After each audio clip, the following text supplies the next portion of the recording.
there, welcome to this Mark's Reviews and Tutorials video. Got a bit of an interesting one here for you. The hot water tap here on this basin, you see when you turn it on, nothing comes out at all. It's on and connected, the water's turned on, but what's happened, this washer, and when you screw it down, you can feel it, it's all like squidgy. It doesn't sort of come to a stop and stop, it's all just squidgy. And what's happened, oh, that's just turning, there it goes. What's actually happened is the washer has come to pieces, probably been over tightened as it's been shut, and the washer's come to pieces. It's squashed out inside there and it's just jammed in that shut position. So even when you open the tap now, the water pressure is not pushing it up, so it's all just become jammed. So we'll pull this tap apart, lock nut off, handle off, screw this off, and we'll get a spanner and take it apart. And we'll have a look inside and I'll show you that the washer, I mean, I haven't seen it, but I'm pretty sure what's going to happen is just all squashed and spudged out. We'll replace the washer and should be good as new. Okay, a tap like this, yeah, that's loose. These just come undone. You get a pair of pliers on the top is often the easiest to get these off. Just start them with a pair of pliers, take it off with your fingers. That just lifts straight off. See, it's got a slot on there. And this one, you can see, yep. Just grab it and screw it. If not, you can get like some slip joint pliers. I'll grab some different tools and show them to you. But put a towel over. You don't want to mark this with metal tools, so put a towel over it, and then grab it with your slip joint pliers, just pliers to start it. Then that'll come off. And then here we go. Now we need a spanner. We can adjust onto this bit, but here you got to turn the water off. So we'll head outside and we'll go and turn the water off. Okay, so we're at the front of the house. Now it can be that you've got a little tap, a little isolator tap down underneath the basin. So have a look there first. I don't, so I've got to come in here to turn the water off. And my meter's actually disappeared. There's a bit of an indentation there, you can see, which is where the meter is. But if you're looking for it, look for where your front tap is and then go forwards, like off the property. There's a sidewalk or footpath right there. So that's where you're going to find your meter. And there it is, there's the meter. It really shouldn't be this buried. And at the, see, there's the meter. It's the bit the meter reader has to get to. And down here, that little guy right there is the tap. So there we go, we've turned that, and now, there we go, water's off, that's what we want. All right, we'll close that off again, and we'll go inside and pull that tap apart. Okay, so I've got some tools here. These are what I call the slip joint pliers. They can move up and down the different slots here so that they're different sizes. If you move them down, see, that's down a slot. So now that's the right size to grab on the top if this was tight and to loosen it off. And these here, these are great for that sort of thing. And I mentioned about putting a towel on here and undoing that if it was tight. You see the bit in here to grab hold of it. A shifter like this is the perfect tool for undoing that tap. So we just set that in place there, do it up so it's tight, and then undo that tap. So it's always important if you've got something tight to get it up nice and tight. And there we go, and then she's off. See, there's a bit of pressure coming out of there. So we'll screw this out. We're also going to use those slip joint pliers to grab hold of that old washer. Oh no, it's dancing around. Probably the base has come off it. Yeah. You see, this is how the washer's supposed to be with the little rubber ring in place. That has come off. So we're going to have to dig out that washer from down inside there. It's going to take something spiky. I've got the perfect tool. So I'll put links in the description to all of these tools. The shifter, the, well, I think that's called a crescent wrench in the States. I call the slip joint pliers these ones, but I'll pick out some decent quality ones. And this here, these are amazingly useful. It's got a little point on it, getting out O-rings, picking things up, scratching things, cleaning them up, getting paint out of the head of a screw. Lots of uses. And I think they're also going to be good for fishing down here and getting out, here we go, O-rings. Oh, whoop, I've just torn it. That's not much fun. Try the other side. I knew it would be tight because it was holding the water pressure back and not letting the tap open. You may need to get a pair of pointy nose pliers as well, because once we get it sitting up a bit, then we can grab it and pull it out. I think this is going to come out in bits by the look of it. No, it's right here. There we go.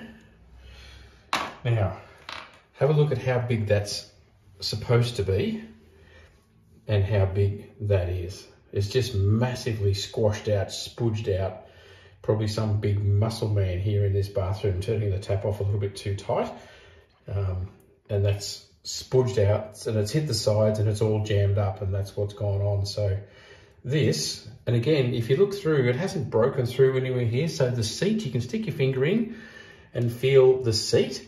The seat is what this seals against. Obviously it needs a good face to seal. It's all in perfect condition. So we get our tap. Where's our tap gone? There it is. Wind this in a bit.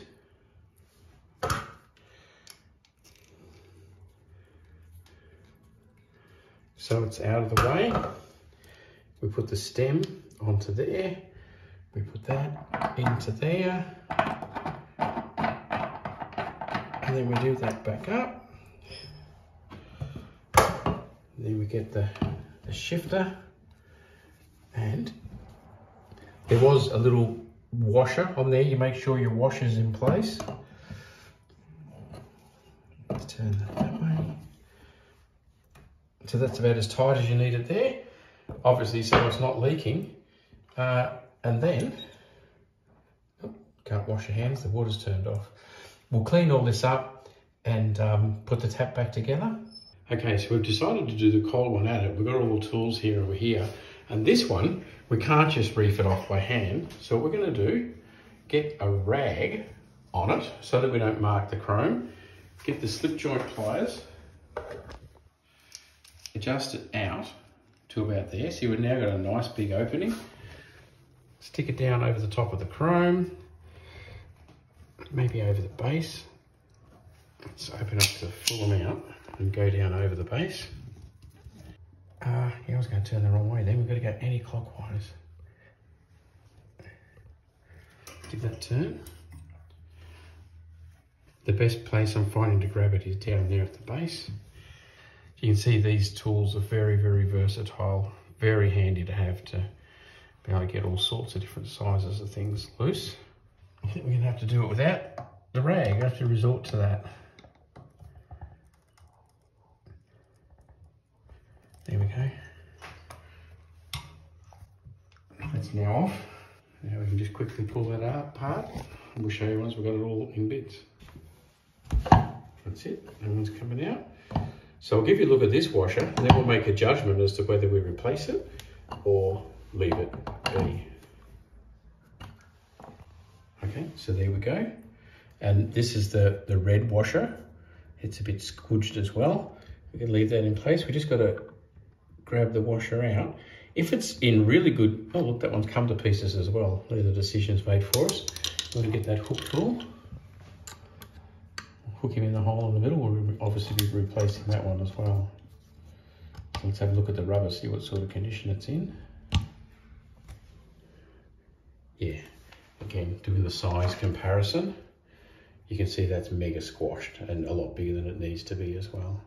So we'll replace that while we're here on the job. Give that a bit of a clean up.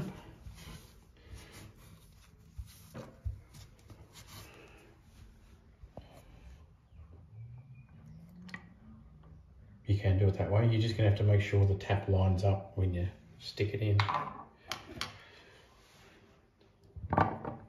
That went over the shaft, did it? Yeah. Okay. And you'll know if it doesn't go down and seat. See, that's gone down and seated properly, so we know the washer's set in place nicely.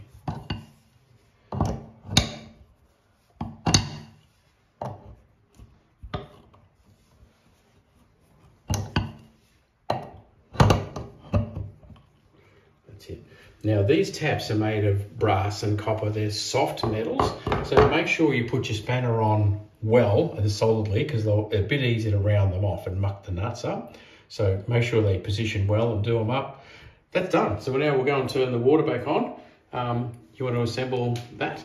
We'll go and turn the water back on and give it all a test. Okay, so here we go.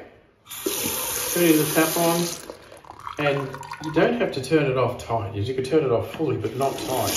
Now the hot's working because that washer is free to come up and down, on, off. A little bit of a maintenance item for your taps. It's a good idea to wind them up and then bring them all the way up.